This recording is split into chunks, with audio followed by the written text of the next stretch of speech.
And we're on. Hello, welcome to podcast episode 133 of Rope and Rope Boxing. Well, the 2 days are here once again on a Monday to bring you a review of everything that happened at the weekend in the boxing world. If you're new to the channel, please like, share and subscribe via WhatsApp and via YouTube.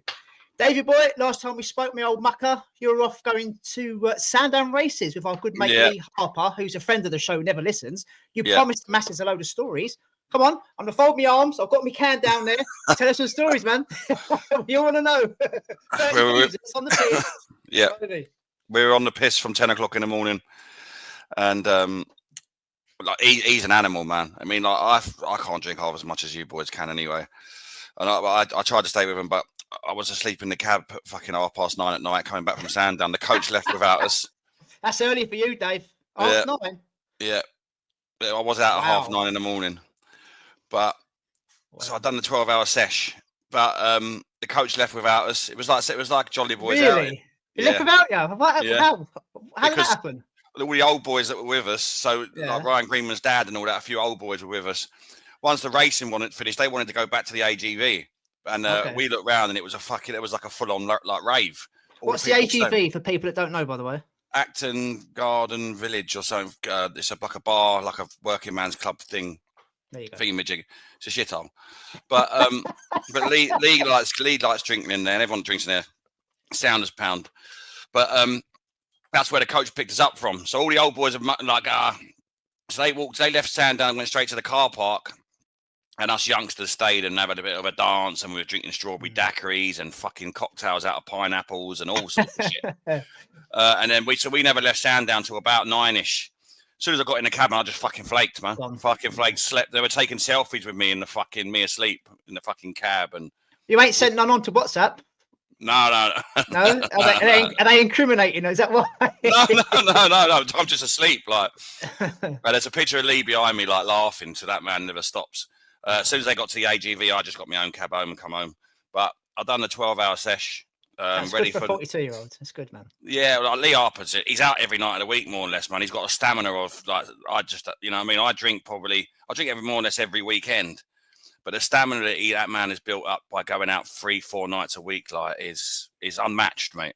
I'm telling you, it's unmatched. I mean, you give him a good run for your money, but I can't. Right, like I say, to be fair, I'm like Pat, his little mate. You'll see him on Saturday. He was absolutely blotto during the races. Like I'd done the full day. As soon as I got in a cab, I must have subconsciously thought this is the night over. You know what I mean? Yeah. But yeah, there was people fucking absolutely blotto. Like even at the racing, like just people that weren't even with us, fucking smash. It's a great day. The sun was out. It was a really good day. I had one winner. Lee Harper's. He probably had a few more. But yeah, it was a really good day. And then we're all meeting up again with yourself this Saturday for the wedding bonanza, mate. So yeah. So it'd be good, but yeah. I was just going to say, interesting to say people being absolutely smashed out of their faces. It was never a thing. My dad's a big horse racing fan. It's been part of his life. Greyhounds, dad used to have greyhounds racing, blah, blah, blah, blah, blah, blah. And even he said when his son is kind of really stopped going to Cheltenham, he said there'd be groups of lads there, straight to the Guinness tent, not have a bet, maybe they have a bet on their phone, but not there for the betting, not watching the racing, just in the tent getting wankered. You know, halfway through, they're on the floor smashed. Yeah. Just to say I've been to Cheltenham or I've been to Ascot, do you know what I mean? Or Aintree or whatever. So it's like every sporting event, mate. You know, there's boozing involved, and you know, and it's something to say you're there. Like Connor Ben, Chris Eubank Jr. was a proper example of that. Yeah, it's just say that I'm there. But yeah, it was one of them. But it was a good day. Like Lee's mates are all sound, and everyone was fucked and all that sort of stuff. But you've recovered now. Yeah, I'm tired today still. Like I'm shit on a Monday for work. Like it's nothing to do with that. You know, like Saturday I went took the kids pie and mash shop. Oh yeah. Did that. So I still mooched about. I went to see my mum and dad yesterday, and just on Mondays I'm down in it. This is the only thing that perks me up on a Monday. But I don't know about this show going forward. Well, yeah, maybe next weekend. Yeah, Jack Catterall might put me back to sleep. But yeah, it's yeah, it was a good weekend, man. Like I say, I'm looking forward to seeing you boys, the whole of the Phoenix Five, will be back together this Saturday with the Wags, and it should be a really good day. Hopefully I don't fall asleep or there's no scandal. Just quickly, was it Ladies' Day at Sandown? Yeah. So what was the ratio like for men to women then, men to ladies on Sandown? Was there more ladies than men? No, there's never more ladies. There's never more ladies than men, but there was a lot of ladies there. Yeah. And they're all done up to their nines. Fucking yeah, it was good. We talk off air. A lot of them go as partners though. I didn't really see groups of girls. I think just on their own. From what I could gather, like what you can sort of see, people took their partners and that. Yeah. But no, it was good. It was a good day. Really good day, mate. Yeah. I had a very quiet weekend. It started off quiet, and right at the end, it got messy. So I had one drink all week. I said last week I was going to lay off the beer for a bit, trying to save a few spondoolies, and I did. I had one drink on the Monday when we'd done our last pod, and I didn't touch it until yesterday. Now, what happened, Dave? I went straight to bed on Sunday. It's a rare luxury for me to go to bed for the whole day. My mum and dad took the kids down to a little kind of carnival where they live. So I slept all day, got up about 3:30, had a shower, refreshed. My dad's got a couple of bottles of wine on the side there. 1 or 2 won't hurt. Had a couple of bottles of wine, felt okay. Came home. I don't know when to stop. Now, this is where it gets messy, mate. We've got an electric scooter. Well, my little lad's got an electric scooter. We bought him for his birthday, and I take him to school on it. I pick him up. We go here, there, and everywhere. Got on it, kind of a little bit tipsy, but I made the mistake of putting him on it with me as well. Went down to the off license to get a bottle of cider. I came off it. Luckily, he's fine. I've absolutely damaged my toes. You know when you scrape the top of the skin off your fingers or your toes? I've scraped, and it's like, just think of a brain or a head. You know when you cut top of the head off and it's all pink, mate. I hope it heals, because I'm going to be walking around like John Wayne on Saturday at the wedding. I've got braces up my arms. I've got braces on my knees. What an idiot! Guys, do not put kids on scooters when you're half pissed. I made a mistake. Me and her had a big row. Made up now, but. Yeah, it went. There was a car behind, kind of thing. So I went trying to go off onto the curb. Yeah. I've got me and him on it. I've got a big bottle of cider hanging off. The weight's kind of pushed me down, and luckily he's kind of like got out the way. But I've gone face first and kind of damaged my feet and my toes. And yeah, so yeah, it wasn't good, man. I was behaving myself, but it's kind of went messy the other way. So fucking drink driving at your age. I know. They're lethal. They're so good to have. One of the best things we've bought him, but pub wise and going, they're dangerous. Never again. I made a promise on the pod. Never ever again am I getting on one of those scooters, especially with my little lad or my daughter. Yeah, you got to be so careful. That is a promise. Promise, mate. So, yeah. Not a great start for me at the weekend. And let's jump into the boxing, mate. On my banner here, I've put not a great start to July. We've got so much boxing coming up. We've got preview show coming up as well. We've got about 9 or 10 fights to preview. Some really good fights coming up this weekend and rest of July. We've obviously got Usyk and Pacquiao's doing his thing and stuff like that. But this was the start of the month, Dave. Jack Catterall against Harlem Eubank at the MEN Arena. Yeah. Main event. I'm just gonna go in here and be blunt. It was rubbish. It was boring. It was turn off TV. I've got to admit, right, Jack Catterall, I've given him a lot of love on this podcast. I feel sorry for him. I think he should have taken certain fights rather than money fights. He's got well paid. What I'm watching at the moment, he's not doing anything wrong. It's fair. He's not doing anything wrong. He won every round on Saturday before it was stopped on the cuts. And obviously we're going to go into that. He won everything round and everything perfect. He's got that awkward southpaw style where it's hard to get in close. He's got good feet. He moves backwards and forwards, lines his shot well, sets his traps. The output isn't there. He's never been any different. But he doesn't. He's too safety first. He's boring. Yeah. He doesn't roll the dice at any time. Now, before people start shouting, he doesn't need to roll the dice. He's in complete control. I get it. I totally get it. Yeah. But there's at times when he is in control and he just doesn't look for that moment, that knockout moment. He's not confident in his own ability and coming forward. He's boring. He's safety first. He stuck the place out. And it sounds really harsh because he was levels above Harlem Eubank. Eubank, I've got to be honest, Dave, very disappointed, but we didn't know where he was in his career. He's been held back. He's been fighting journeymen, certain levels of opponent. Tyrone McKenna has retired 3 or 4 times. So that was the only kind of data we had on him. Now we found out that he's not at world level. He's British level fighter. And there's nothing wrong with that. We found that out. He didn't do anything. A few feints here and there, upper body movement, a few silhouettes. Fuck all. But I'm not bothered about Harlem. It's Jack. I feel sorry for Jack because He's starting to stink the place out, mate. He's not a ticket seller. He's not a main eventer anymore. And I hate to say it, but he's just not. He's just not. No. And I see all the comments on Twitter, all the comments on Instagram, Eddie's facial expressions, Sam Jones's facial expressions. They love him. They've worked hard to get him where he is, paydays. He's a hard sell. In and out the ring, Dave. I hate to say it because he does and I don't, and he doesn't do a lot wrong. But what he is doing is it's not good for fans to watch. Sorry. Do you think? I was going to ask you this. Do you think that Eddie Hearn and that have known this all along, which is why the opportunities have not been there? I mean, they're always saying how Eddie Hearn should be doing all this work for him.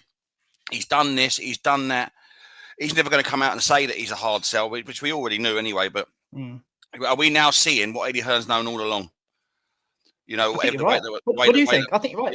Yeah, I believe so. Like I say, his style, and there's nothing wrong with his style, but it's also his style is his detriment to his career for me. Now, I'm not saying go out there and listen. I've seen a lot of this week because obviously Turkey's putting out Tom and Jerry every time there's a bit of an iffy fight and all that sort of stuff and trying to get. Do you get that? Do you get it with Turkey? Because to be fair to him, people are criticising him. He's paying the money for it. He's paying the fucking money, so he should be saying, "I want exciting fights." Yeah, of course he did. Yeah. And you know what it is? He's calling people out before him. So it's subconsciously it's in their mind. There's no point doing it after because the fight's done. But if he's already putting things out before people fight, it will make them think, listen, you know what I mean? I can't be doing this here. I can't be having him call me that. You know what I mean? But no, just going back to Jack Catterall, I think Jack Catterall is, like I say, his style is, yes, listen, we know like hit and not get hit, and you know we like the sweet science, but he is too safe, man. He's quite happy to wait there for 11 rounds or to just sit back and then just pick his shot. And it is a hard sell. It's a real hard sell. And the worst thing about it was Harlem Eubank in this fight was literally just doing this in front of him. Yeah. So it was almost like Strictly Come Dancing. And it really was. Like Harlem Eubank landed 3 punches into that fight, if that. Yeah. Now, the best thing that came out of this, and it did make me chuckle, I don't know whether you've seen it. I don't usually watch the comms stuff after and the people chatting Frampton and all that, but I just did because I was upstairs. Tony Bellew said Jack Catterall got headbutted by RoboCop. He said, "Have you seen the forehead on Harlem Eubank?" He said, "It's like a weapon," and it did make me chuckle. But he said, "Yeah, he's been headbutted by RoboCop." He wasn't headbutted. They both went at the same time. No, I don't mean no. And yeah, that's what he means. It means that Harlem Eubank's head is like a fucking shield. Anyway, so that was probably the most funniest thing he said. Most entertainment, The most entertainment was Tony Bellew cracking a joke. Yeah. But Harlem Eubank, do you know what? We've always spoke about Harlem Eubank being a likable character, a good guy in the sport, all that sort of stuff. I've really gone off him since I've seen his interviews post-fight. Now, I know emotions can get into it, and, he probably hasn't watched it back yet. But some of the things that he was coming out with, it was madness, mate. Yeah. Deluded, you text me, didn't you? He said he was deluded. I tend to agree. He was fucking deluded. He's coming out with things like, I was about to go for the stoppage. I've been screwed by the judges. My uncle said that this would happen on a matchroom card. I was like, what the fucking hell are you talking about? I was just getting into it. Fucking hell. So he's done himself no favours by the interviews that he's had prior to that. Now, his uncle talks about Warriors Code and taking defeats, as a man and all that sort of stuff. He hasn't taken one as a man.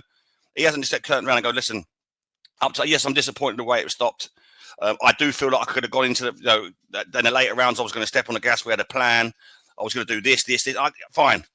There's no way of knowing. But to say you've won that fight jumping up on the ropes at round 6, whenever it was got stopped, round 7, is madness to me. I honestly just don't get it. Bit of a mess as well, though, Dave, wasn't it? It's a bit of a mess. Yeah. In terms of the stoppage, nobody kind of knew what was happening. It was. Yeah. So the comms were saying that it was Eubank's corner that stopped it.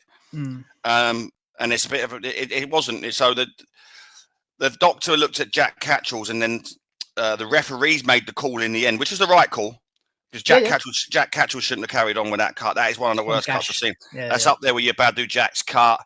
There's many of them, but that is like the whole eyebrow was gone. And don't get me wrong, Harlem Eubanks was bad enough, but compared to Jack Catterall's, it was nowhere near.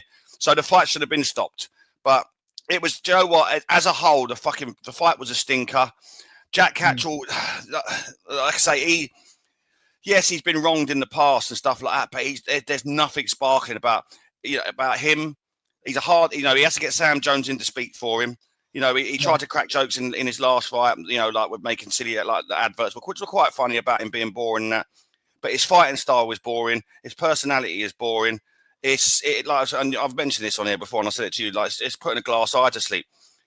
And then he's coming with a guy that was not on his level, but wasn't trying to engage either. And he was doing all this silly, these stepping like the Eubank, his uncle used to do, with the footwork and all that. But there was no output to it.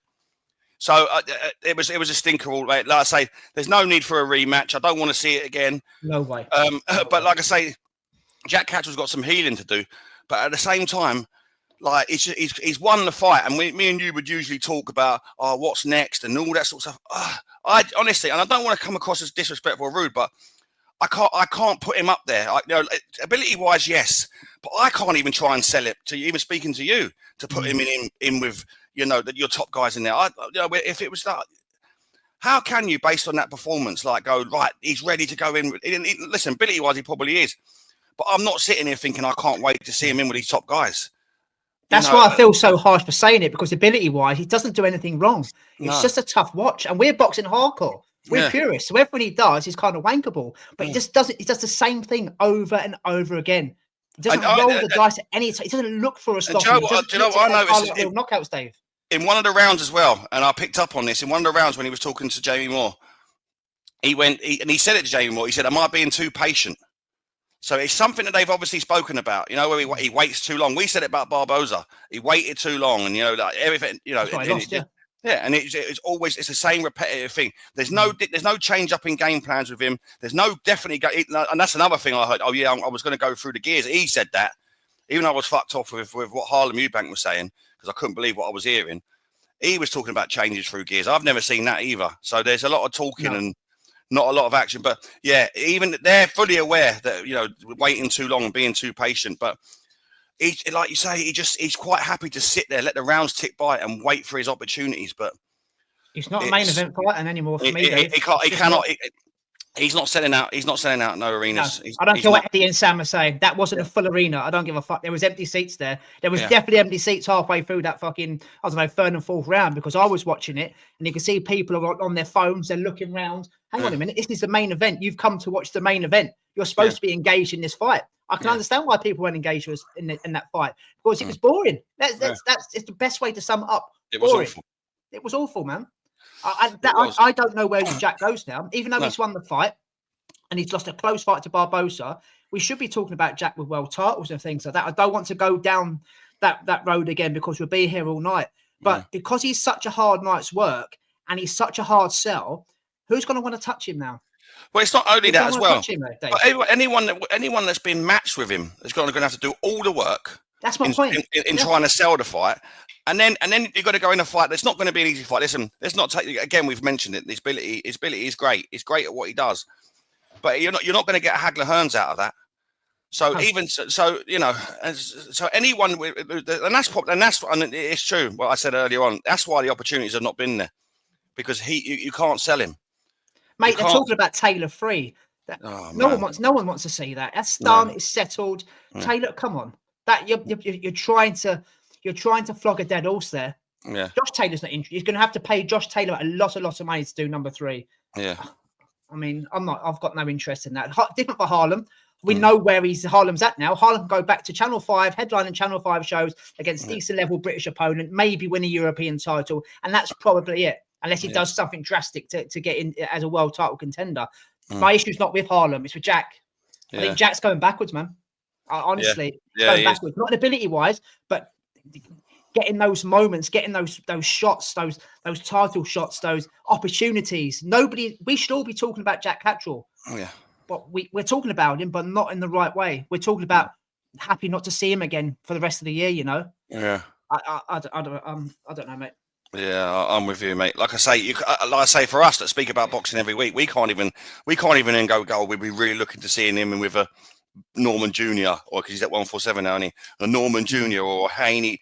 Like I say, I can't even say that I'd be excited about that at the minute. I'm so downhearted and disappointed in him at the moment that I can't even sell it to myself. Do you know when people talk about a change of trainer? Yeah. Possibly. Yeah, but but he's done that his whole career, and he's so like I know. His Right, old new tricks. You know what I mean? What's he going to go there and then all of a sudden be a front-footed fighter? He's too cautious for it. He's too. I'm not saying he's worried to take shots, but he's more concerned about what's coming at him than what he's throwing. Yeah. And that's not to say that he's scared to take a punch. He's just so defensively minded that he's just there to set traps. And try and set traps and just, and single punches and that. He ain't going for a knockout. He's not going for a viral moment. It's a hard one, man. It's a hard sell. He's not looking to entertain. No. Let's be honest. We know at all costs. Yeah, we know it's a sport, but we know at the same time it's prize fighting, it's entertainment. He's not entertaining. And the casual fan, the casual fan's more important than us. There's not enough hardcore boxing fans. The casual fan is the one that comes through the door, spends their monies, and puts eyeballs and bums on seats. Yeah, that ain't appealing to a casual fan. And the thing is as well, when he's been down, but he's been in close fights where it could go either way. Yeah, he still doesn't change it up and try and go for broke. He's he's quite happy to just do what he's got to do, and then if it goes, then go to the judges. And 9 times out of 10, his skills have got him there. Obviously with one defeat, but he's like I say, it's mad. Like as we say, only a few fights ago we talk about Jack being a great fighter, and he is a good fighter. But he's like I say, I think his personality just goes into absolutely everything, and he's including his boxing. Yeah. I don't think we're seeing it for the rest of the year anyway, mate. To be that cuts you. That's going to take some healing. He won't definitely be able to start. So he's going to have plastic surgery on that. Yeah, I would have thought so. You're right. It's a deep one. It's a bad one, and it was the right stoppage anyway. But yeah. Let's move away from those two guys. Joe Cordina back in action on Saturday. Dave took on his Mexican opponent, Quiros. I listened to our mates Liam and Jay and Sam during the week, and Jay come up with a theory, and I kind of thought about it. And it was something we didn't really touch on last week, mate. We never really spoke about Eddie and Joe Cordina's falling out. They fell out. He left Matchroom. Apparently, Eddie had beef with Joe's dad, and all of a sudden, last week we see him back with Matchroom, and he mentioned like Eddie could be stitching him up because this Mexican was game. He had fucking fast hands. I was impressed how fast hands he had. Yeah. He was tough. He was old fashioned.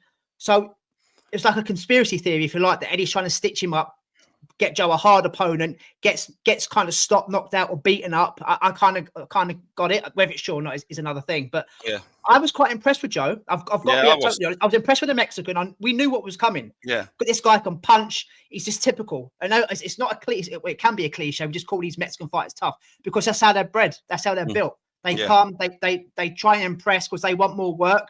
They're looking for the biggest prize possible. But it's just inbred with them. This guy was good. He won about 3. I'll come into the scoring in a minute. Irrelevant. Joe did win the fight. The IQ, the generalship, the skills. You see, Cordina, the ex-world champion, was a level above his opponent. But what I did like from Joe, Dave, after that year out, after being beat up by Anto Kakachi, and he was beaten up, we both said last week, we didn't think he would engage on the inside. We didn't think he would throw back. Once the Mexican threw at him, he might have flashbacks, take a step back, panic. No, man. He was happy to trade with him. And you texted me during the fight, and you were right. You were saying he was taking silly shots, and you were spot on. But I'm actually glad he took those shots. Yeah. Because he's taking them now. He was getting comfortable as well. Thinking, well, I'm good with your power. I'm not having flashbacks. I'm not panicking. I can trade with you. At the same time, I can be the Welsh wizard again. I've got a sleeve full of tricks. Let's go. Mate, I was impressed with Joe. Fair play to him. Because this was a big banana skin, in my opinion. That Mexican was game. That Mexican won rounds, irrelevant of what fucking Bob Williams put. And I probably along with maybe another fight we're going to talk about a bit later, probably my favourite fight in the night, mate. Yeah, it was. I totally agree, mate. Yeah, it was. I sort of said I was worried that he wouldn't engage, but listening to what he was saying after the fight, he was offered an opponent who only had 3 knockouts, and he didn't want it. He wanted an opponent like this. We talk about weight. New weight as well. Sorry, but people struggling at weight. And we always look at it and think, is it or is it not? Or is it in decline and whatnot. Looking at this performance on Saturday night from Joe Cordina and the way that he stood in the pocket and took punches and was quite happy to. It for me, and this very rarely happens. I do look and think opposite of Jack. Sorry, Dave. The opposite of Jack. He was happy to trade and look for the knockout at a new weight. Jack wasn't. But what I was meaning, you know, when people talk about it, sometimes it's used as an excuse. You know, when they move up, they're saying that they're struggling at the weight anyway, and all that sort of stuff. Sometimes they're just beaten by the better fighter. But if they move up in weight after a defeat, 9 times out of 10, it's when they say, I was struggling at the weight anyway. I've been struggling for years, and you know, my punch was this and that. I'll be better at this weight. Blah, blah, blah, all that sort of stuff. Looking at the performance and the way Joe performed, I actually, for once, believe that. Now, I'm not taking anything away from Anto's performance because it was a great performance. But you know, like he come into this fight with a lot on the line, his career on the line, really, and he was put in with an opponent that had the potential to take him out. Banana skin, definitely banana skin. And I like I say it was silly shots, but I feel like he was testing himself. Yeah, you know, I'm not saying for any minutes that people want to take shots, but he's Welsh wizard for a reason. You know what I mean? He got boxing IQ. He doesn't really. For me, sometimes they were unnecessary, but he's probably comfortable with the power. And I honestly think that, you know, we talk about ghosts to the past and you know, getting rid of the skeletons in your closet.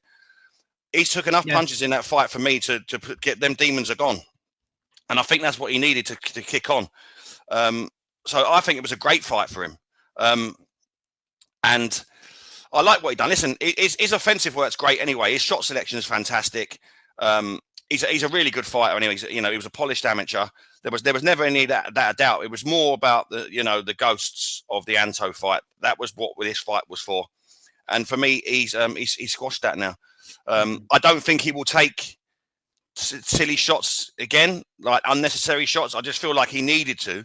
Just to test him and see, can I take these? Can I take shots? Now he's taking it a weight up, a weight above. It looks to be that he feels healthy at that weight.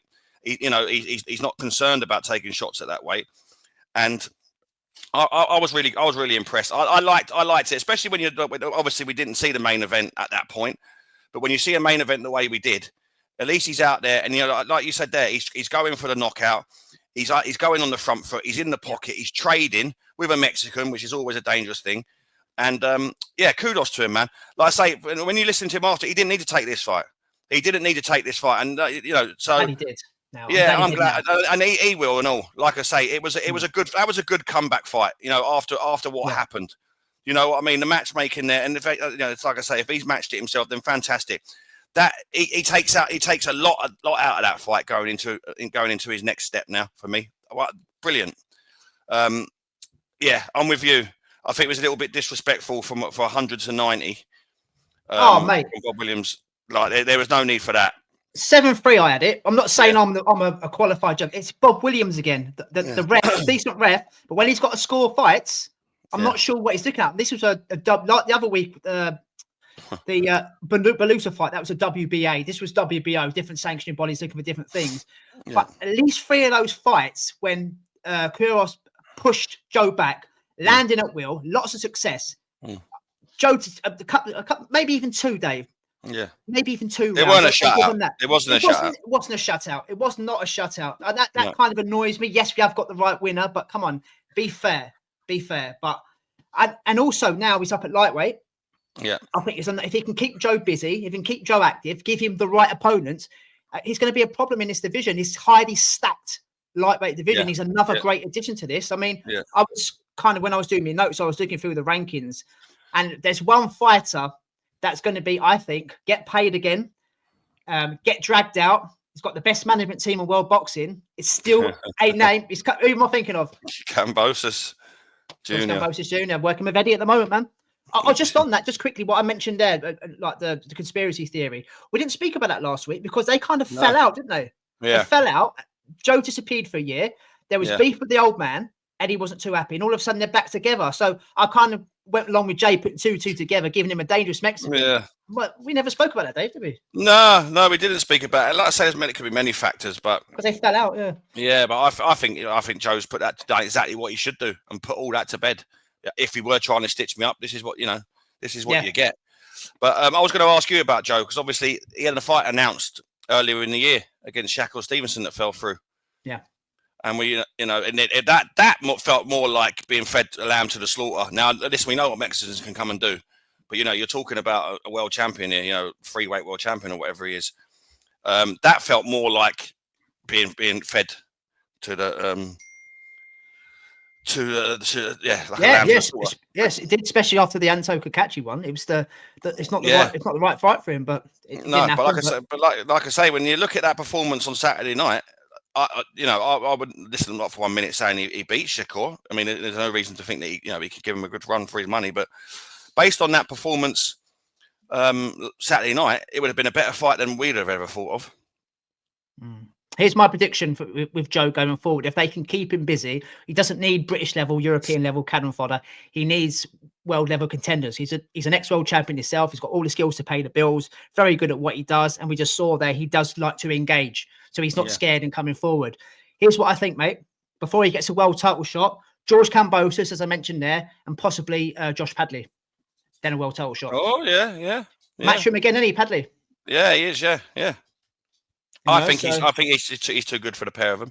Yeah, I know I said British, but I do as well. I'm just trying to think of main value to sell, but yeah. Like I say, the Shakur Stevenson fight might not be too far away. It was called once before. It might not be too far away. And we'll see what happens this Saturday, mate. He's out this Saturday, Shakur. So yeah, and for me, it'd be a better fight than I would have predicted the first time around. That's for sure. Yeah, but I'd say what will be. I'm glad to see Joe back. I'm glad to see Joe healthy. He's at a weight he's comfortable with, and he's called the Welsh Wizard for a reason, and he displayed that on Saturday night. So last one, mate. I don't know how I feel about this now. Skye Nicholson's performance on Saturday night. I'm not going to poo-poo it because she went in there. She's dropped the weight. I mean, Dave said last week, wasn't sure why. In her interview, she says that she's comfortable going down the weight. There's a lot of opportunities there for her, and she wants to be a multiple weight world champion. That's fair enough. I just have to stop her, correct her on one thing. There's no opportunities down here. There's no contenders down here for her. She's too big for that weight. She was massive against that girl she fought. And that girl she fought on Saturday night, mate, Carla Gonzalez, she's a natural flyweight. You can see the difference. She couldn't set her feet. She didn't know what she was doing. It was an awful opponent, but Skye went in and done what she was supposed to do. I loved how she's sitting down on her shots. I love how she's coming forward. It was chalk and cheese when it comes to level. It's far too easy for her. They might as well had a punch bag in there for her, but it's not her fault. That's the opponent she was given. But down at this weight, Dave, and I've put there on my banner, guys, Skye's more than ready for world title shots in this week division. There's no one there by Ellie Scottney. There's no one in that division by Ellie Scottney. Get down there, get the Scottney fight if she comes through on Friday night, and then move back up because Karis Artenstall's waiting for you. I don't want to see Skye against anybody else in this division, Dave. She's head and shoulders above the rest. The only test is Ellie Scottney. And that's why I'm not poo-pooing her performance because she was A-star. She was A+. She was fantastic. Really impressive her. But there's levels to this. And those kind of girls can't lay Skye Nicholson's boots. Has to be Scottney or the winner of Scottney and Mercado this weekend. It has to be. There's nothing down here for her, mate. Yeah, and the thing is, listen, we speak about the pool in the women's division every time we speak about women, but like in the division, in the women's division, you coming off a loss doesn't mean that you go in with someone of the caliber of the opponent she's just been in with. You can go in with another top fighter within that division. It's just the way it is. She's never come off a bad defeat. I just think against Cara Brown, her tactics were just all wrong. It's razor close, Dave. It could have gone either way, really, against Tiara Brown. So like I say, but like she said, she's sitting down on her shots. That probably wasn't the best thing to do against Tiara Brown. No. She should have done what she always does. Boxed at range. Used her fast feet, fast hands, and just pot shot it. Done the amateur style, which is what she's done in all her other fights. In that fight, she decided to sit down on her shots, which is what she's done against this girl, and absolutely blasted her out. And she's trying to please people. She's trying to please. We said this, and that's that Tom and Jerry. That's that Tom and Jerry thing. Yeah. That's that Tom and Jerry thing, and you will get a reaction. So you're getting it out of her, but she absolutely blitzed this guy. Like I say, it was. The levels were just ridiculous. So it was. She blasted her out, and again, I picked a stoppage. I think in the prediction. You did. Fair play, mate. Fair play. So, you knew something that I didn't. It's just sometimes when you look at these fighters and they've got knockouts, you think, oh, maybe can they? Can't they? Do a little bit more digging. She's a natural flyweight. She shouldn't have been anywhere near her, and that's what I'm saying. I'm not being disrespectful. I'm kind of saying that Skye's too good. She's too good for anyone down here. She's too good anyway. Too big. So, and then for her to drop down, she was huge. Like I say, it's a hard one. That is, So I say, like you said, there, Scottney's the one to go to next. That's a big fight, and Scottney, the only one to make. Yeah. Yeah, definitely. That's the only fight to make in that division. But yeah, apart from that, she's done what she was supposed to do, mate. Yeah. A couple more fights on this card. I didn't think it was a great card. I was impressed with Joe. Gave my reasons about what Skye done. William Crolla, Dave. Oh, William Crolla. Now, we didn't review it last week. Preview it, sorry. yeah. We spoke about William Crolla on here. He's been going through his opponents like a dose of salts. I think he's got about 5 first-round knockouts and 8. Yeah. Brother of obviously ex-world champion. What's his name, Dave? Crolla. Anthony Crolla. Anthony Crolla, yeah, I think it was up then. $1 million. Looking really good. $1 million Crolla. Been looking very good under his brother. Coming forward, he's quite built. He's quite muscle bound. Hits like a mule. You know, sets his, he likes the 1-2 and then the straight right. He's a very powerful young man. Looks like he's on a journey. And again, I'm actually not being disrespectful. He fought a guy that's Celtic English level in Scotland's Fraser Wilkinson. He got the call to come down here. Didn't read the script, ripped up the apple cart, was comfortable was what was coming back with him. This Scottish kid, man, I was so impressed. And as I say, I'm not being disrespectful. I'm glad Crolla got beat because he's come up against somebody that's done their homework and had a look at him and think, right, all you're doing is walking forward. You're punching yourself out. You're looking for the target. I'm just going to move back. I'm just going to pivot to the side. I'm going to make you miss. Walk him onto one, catching him on the way in. And he got so confident, mate, the Scottish kid.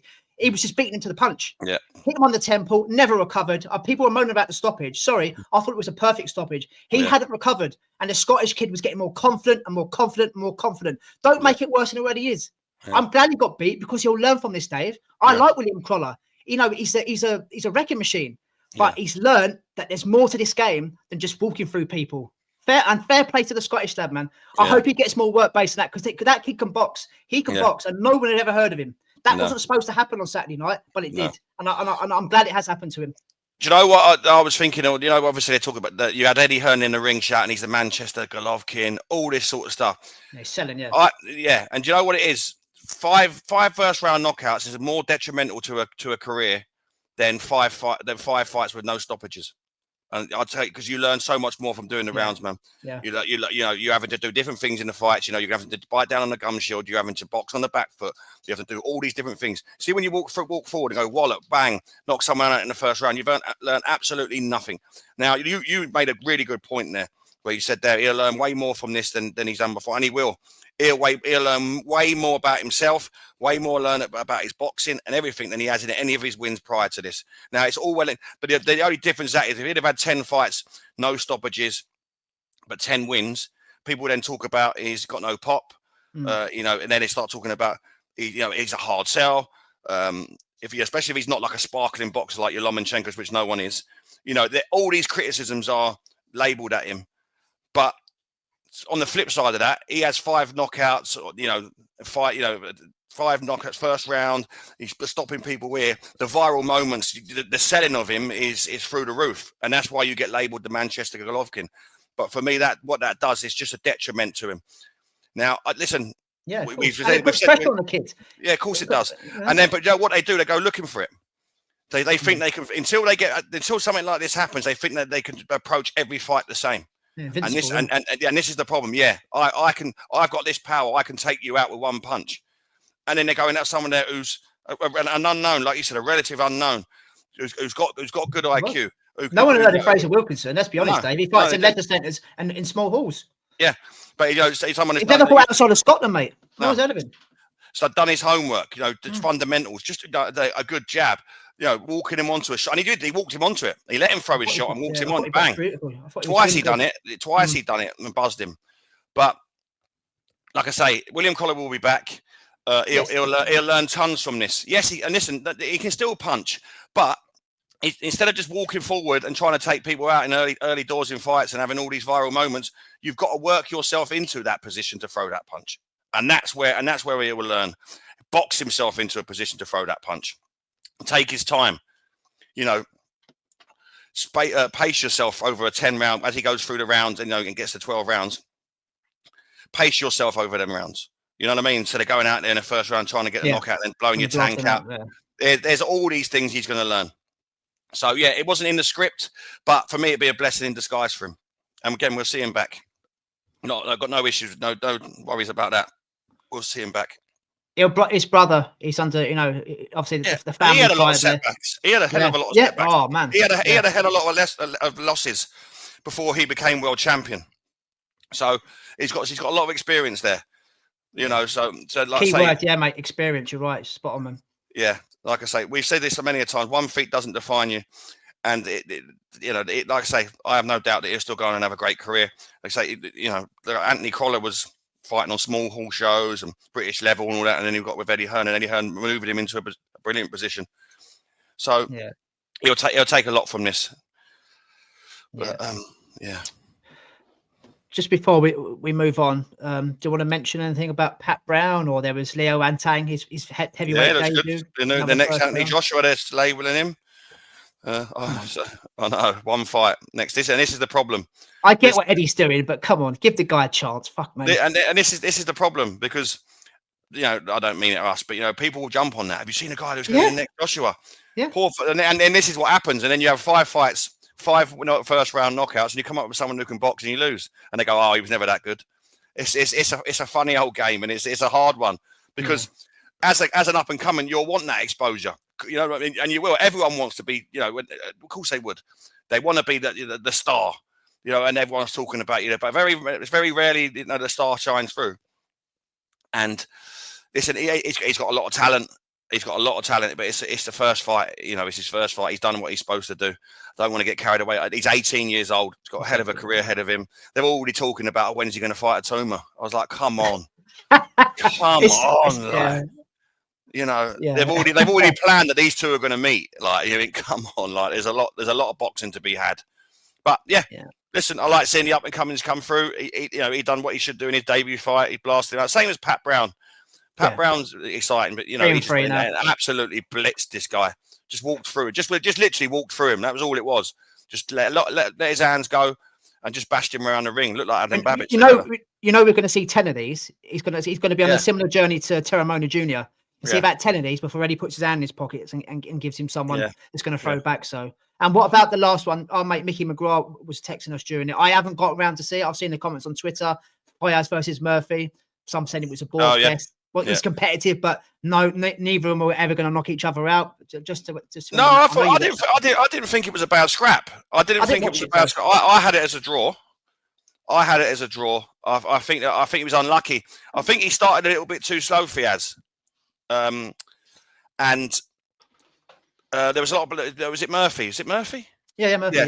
Sorry, Murphy. Yeah, Murphy was throwing lots of shots. They had the same records, I think, Dave. Didn't they? Both 13 and 1 or something. It was a fight of 2 halves for me. I think Murphy come out and won the early rounds by output, but the more quality alert was coming from Fiaz. So it was dependent on what you like, really.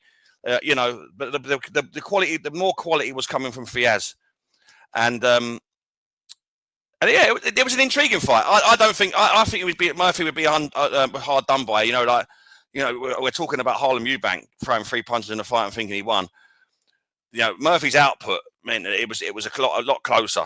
It was just so. I quite enjoyed the fight. I don't think it was a bad fight at all compared to when we're talking about the main event. I didn't think it was a bad fight at all. But I think a draw would have been a fair result. Worth going back and watching for me, do you think? Or I would. You should. I say it's not like a barnstormer or nothing like that. But it was an intriguing fight to score. It's probably a hard fight to score because you had one person who wasn't throwing single shots, but the shots that he was throwing were good quality shots with Fiaz, and then you had Murphy that was just throwing lots of shots. Now he was landing, so it was a fight of 2 hours. I think he came out the blocks early, and that's where he bagged the earlier rounds, Murphy. But I do think that Fiaz come into it. But yeah, I was quite comfortable with the draw. I think some of the scores were a little bit wide in his favour, but yeah, it's worth a watch. It's worth a watch. Yeah, not a great card. It was an okay card. Performance of the weekend, mate. Where are you going?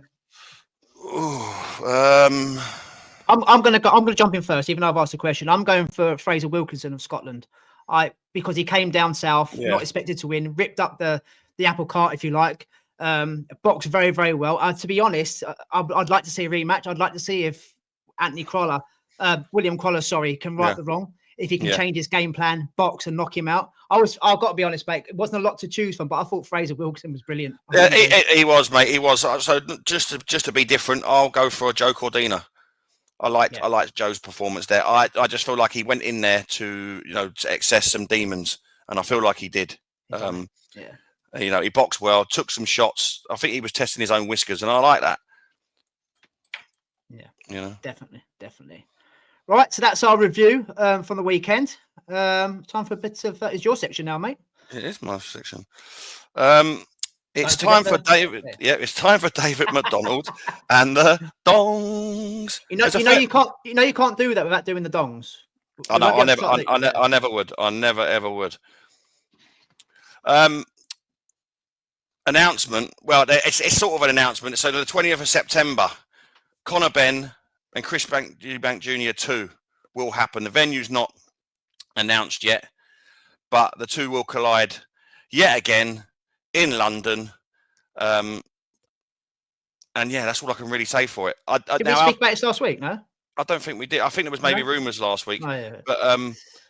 But yeah. So I just wanted to. I spoke to Alfie about this the other day, and I sort of said, he said, "Are we going to go?" I said, "I don't think I want to go to this one because I don't see how that it can be topped. Like if you're thinking about what happened in the first, the first fight was great, and the second fight will probably be good, but it's everything that went around with it. You had the Eubanks falling out. Is he going to? He turned up out the car, mate. It was real WWE. Let's be honest. It was, but you're never. Yeah. I mean, you can't do that. You can't emulate any of that. They come out to Simply the Best. All that sort of stuff. All the stuff's been done now. So, and yes, the fight was fantastic, but for me, you're not going to get all that again. So I just think it's probably not for me now. But yeah, they're doing it again. It's all about the money, because no matter what happens, Conor Benn will probably go on to fight for a world title at some point anyway. Chris Eubank Jr. is coining it in anyway. Yeah. So that's all it is. It's just a money fight. Same thoughts, mate. I don't think it can be topped. The only thing that can top it in the ring is possibly a knockout. But you're right. The narrative with the eggs and the missing weight and the Eubank Senior turning up in the car, that WWE moment. It can't be topped. Chris Eubank Jr. will try something in a press conference to get a bit lively, but maybe he might be trying too hard. We know he can sell sand to the Arabs, but it's a fight we're going to watch, but it's not one I'm clamming to see again. I think, just to stop me waffling, I think you've nailed it there. I don't think the first one can be topped in any sense. No, like I say, it might. People will go and it will sell, I suppose. Yeah, of course it will. It's a casual fans fight. It is. And I said this when I'd been there. Like people were asking me some mad questions about like who's Chris Billam Smith and all that when these fights were on. I was like, oh my. Yeah, I remember you saying, yeah. We've been asking this question for a little while. Where is he? Well, here he is. Announced. Jack Rafferty will defend his British and Commonwealth super lightweight titles against Mark Chamberlain on August 23rd in Altrincham in the UK. That's a good fight. Yeah, Mark Chamberlain's back. Yeah, he needs a win though. He needs a good win. He's been out the limelight for a little while. He was the next big thing. He was Uncle Turkey's favourite fighter. Yeah. Josh Padley came on and ripped the script up. And now Sam Noakes is kind of. We all wanted Chamberlain Noakes, didn't we? You're right there. Sorry to interrupt, but Padley ripped up the script, and Sam Noakes is now leapfrog Chamberlain, getting a world title shot against Abdullah Mason. So where is he? But he's back. I'm glad to see him back. I like Mark. Yeah, I do. I think this is going to be we talk about British title fights. This would be one. Rafferty comes to fight, man. This is he does. Fight. Yeah, this will be a barnstorm with this. It's really, really will. So do you know last week when he was on about Tevin Farmer and not Tevin Farmer, so Floyd Schofield and Devin Haney? Who was you on about? No, Brian Devin Norman Haney Jr. versus. Sorry, yes, get me words out, Dave. Brian Norman Jr. versus Devin Haney, and I kind of you poo-pooed it. You did, yeah. Going on this fight, Jack Rafferty against Mark Chamberlain. If I had to buy a ticket for either of these, it'd be Rafferty versus Chamberlain. To me, there's more's going to happen. There's going to be more. It's going to be more rock 'em sock 'em. It's going to be more edge of your seat stuff. Oh yeah. Haney's not selling to me at the moment based on what's happened lately with him. But I think this is a really good fight, Dave. I can't wait to watch that one. To be honest, it will be. Hopefully, Mark Chamberlain can get back to the Chamberlain pre-Padley. Because he was turning into a little bit of a killer, and Uncle Turks liked him for a reason. I think we all kind of fell in love with Mark Chamberlain, the way he was going about his business, So yeah, definitely. Yeah, I'm really up for that one, man. Yeah, it's a good one, man. That is. Here we go. I don't know how you're going to feel about this. Gary Russell Jr. is set to make his return to the ring after 3.5 years away versus Hugo Castaneda on the Manny Pacquiao Barrios undercard on the 19th. they're digging up more people for this event? Is it going to be like an event for fighters that have been away for a while and now they're coming back? Is that what they're sort of narrative for this? Because Gary Russell Jr. has not been in the ring for 3.5 years and he's back now on the Pacquiao undercard. How do you feel about that? I still do. I used to like Gary Russell Jr. He only used to fight his mandatories, didn't he? He only used to fight once a year. If you have a look at his box rec, he only fights once a year, defends his title. He lost it to Mark Magseo, kind of went missing. I don't know if he actually announced his retirement, Dave. I know he's training now, with the 400 brothers that they've got. But he had such quick hands and such quick feet. I actually liked his style. Again, one of those slick black Americans. Don't know how old he is now, mate. He's got to be mid-30s easy, if not older. Yeah, definitely, yeah. He was nice on the eye. I like Gary Russell Jr. Yeah, he was a good fighter. It'd be interesting to see what he's got left, man. So I'm not too bothered about that, but because I like his style. So, but 3 years out is a long time. But depending on his opponent, mate, I don't know. We can obviously review and preview when we see him fight. But I don't mind Gary coming back if he's got something to offer. Then let's go. Yeah. Like I say, I just thought it's more like this event seems to be digging up people. Yeah, you're right. That we thought have gone away. Whether it's right or wrong. Talking this ain't digging up anyone, but it is announced. David Benavidez will defend his WBC light heavyweight world title against Anthony Yard. This is for you. Don't ask me this question. I know where you're going to go with this. Ask yourself the question. Yeah, go on. I know what you're going to say. This is exactly what he does. He's now gone in. He has bin men, and then he goes in with world titles or gets a world title. There's no in between with this man. He hasn't worked himself in a position to fight David Benavidez. He didn't work himself in a position to fight a Kovalev or a Beterbiev. Get anyone that's going to get. Don't get me wrong, they're hard to emulate, but come on, there is levels to this game, and the level he fights at is nowhere near where the level where he goes to fight at. And this is another example of this. Benavidez, name value, I think it's a good fight because he fights the level of his opponent. But I knew you were going to say that about nothing in between kind of thing. Yeah, and it's the truth, isn't it? Yeah, definitely. Andy Yards, he's the bigger man. He's a natural light heavy. David Benavidez, when I said to you when he was up against Callum Simpson over in Riyadh, I couldn't believe how small he was. Yeah, not small, but compared to some of those light heavyweights, natural, and some of the super middleweights, he's not that big. But I think it's a good fight. I think Anthony Yard will raise his game. He has to. If he turns up like he did against Lyndon Arthur, Benavidez will batter him. But I don't think he will. I think we're going to see a good version of Anthony Yard. I like the fight, but I totally get what you're saying. Like 300%. It's madness to me. It's madness to me. There's no levels. Like it's madness to me. Like I'll never get my head around it. I never will. Talking about getting your head around something. Listen to this. Like this is going to go on for a little bit, but. Julio Cesar Chavez Jr. has been arrested by ICE and is being processed for deportation from the USA days after his defeat to Jake Paul. The statement says Chavez, a Mexican citizen who has an active arrest warrant in Mexico for involvement in organized crime, trafficking firearms, ammunition, and explosives. Chavez is also believed to be affiliated to the Sinaloa cartel, a designated foreign terrorist organization. Like, you can't make this stuff up. Now, are you surprised? Are you surprised? No. He's a troublesome soul. That's what I said last week. Jake Paul ain't the problem child. That motherfucker is. Involved with cartels now. Fuck me. He's part of all that now, so he's been fucking. And this is what I'm saying. But it was all right to bring him over here when Jake Paul was making fucking absolute millions. But what we'll do, we'll let him have the fight because obviously, it's not as if it went under the radar. What we'll do, we'll let him have the fight, and then we'll nick him after and get rid of him and announce all this. It's madness, mate.